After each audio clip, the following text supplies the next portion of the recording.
The barbiturates in common use are venesetic, evipan, otherwise known as hexobarbitone, and pentothal.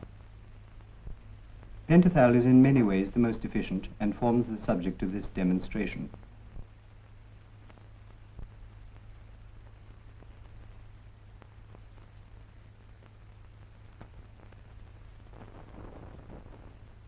Here is the apparatus you will need.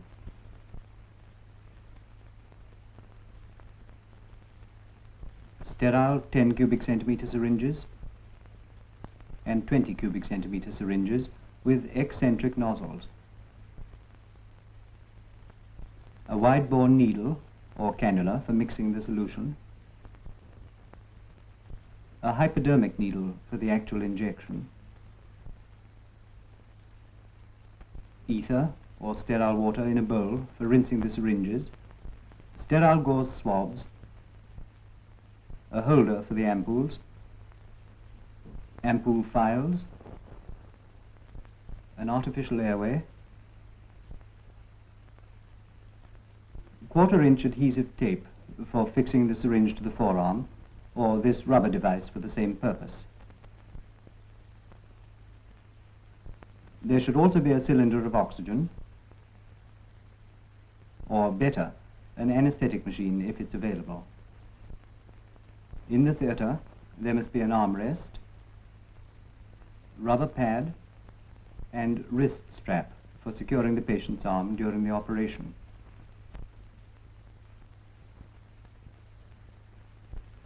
Pentothal is supplied as a sterile powder in 1 gram and 1/2 gram ampoules. Ampoules of distilled water are supplied separately, though sterile tap water, saline, or melted snow can be used in emergency.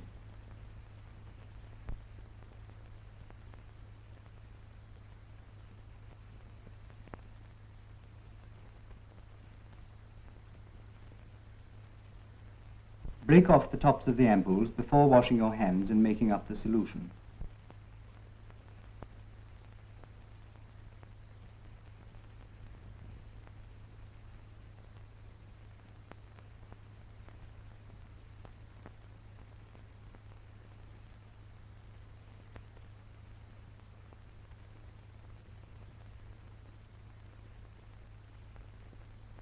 Now rinse the syringe and cannula.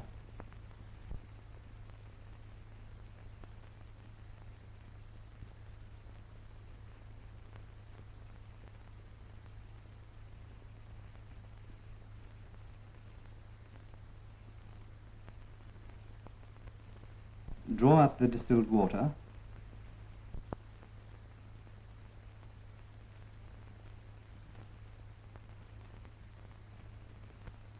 And squirt it into the powder, which will dissolve at once.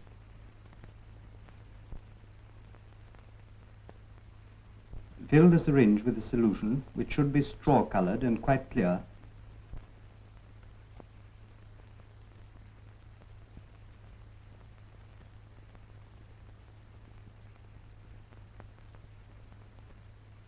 Attach the hypodermic needle and lay the syringe on the sterile towel. The solution may be used up to 24 hours after preparation.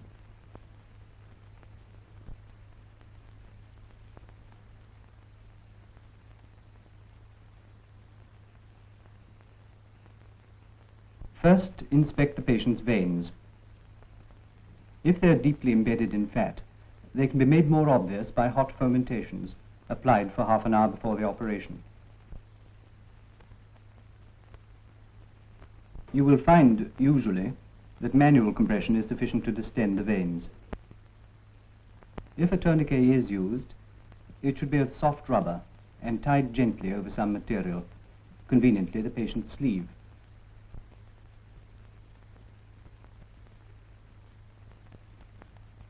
The patient can help to make the veins more prominent by opening and closing his fist.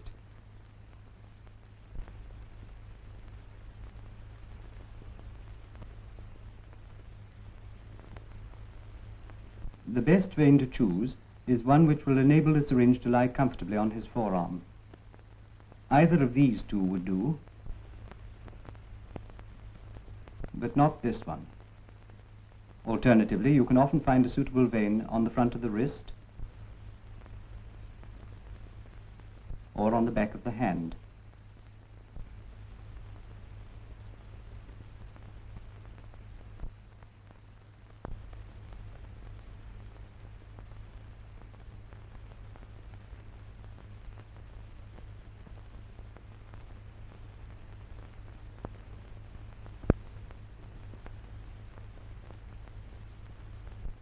Success in venipuncture depends largely on the sharpness of your needle.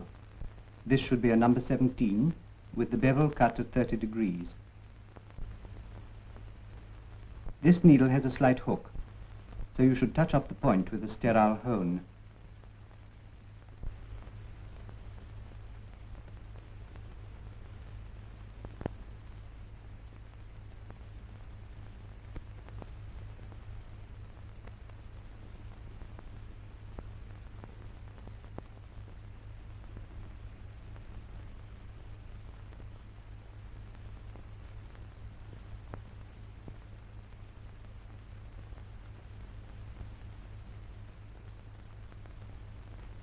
Now clean the skin with spirit or ether. Choose a point in the skin in line with the vein, but at a short distance from the intended site of puncture. Hold the charged syringe with the needle at about 30 degrees to the surface and with a bevel upwards. Pierce the skin with a sliding action. When the needle is moving freely in the subcutaneous layer, pick up and enter the vein. Pass the needle along it for about ½ an inch to prevent it slipping out. Now withdraw the plunger gently.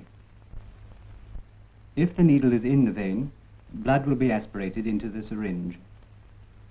The tourniquet or hand can now be released and the injection made. Pentothal is irritant if injected subcutaneously, but it doesn't lead to sloughing and it requires no treatment.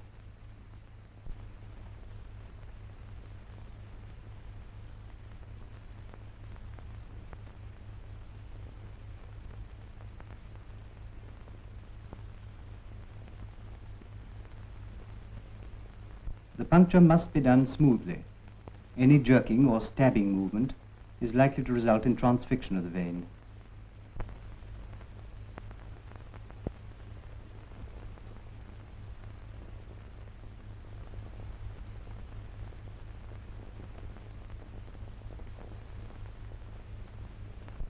If the brachial artery is entered accidentally, as in this case, the patient will complain of pain in the hand and forearm when you make the injection.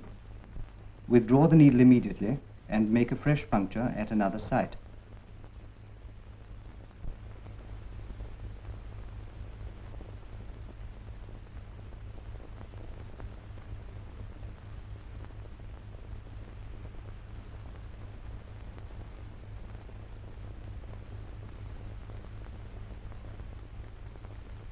Finally, fix the syringe in position with adhesive tape.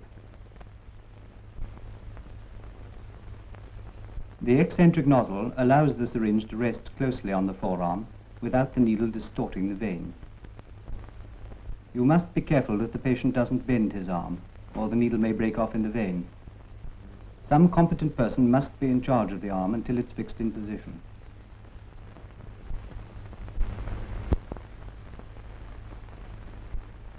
Now we'll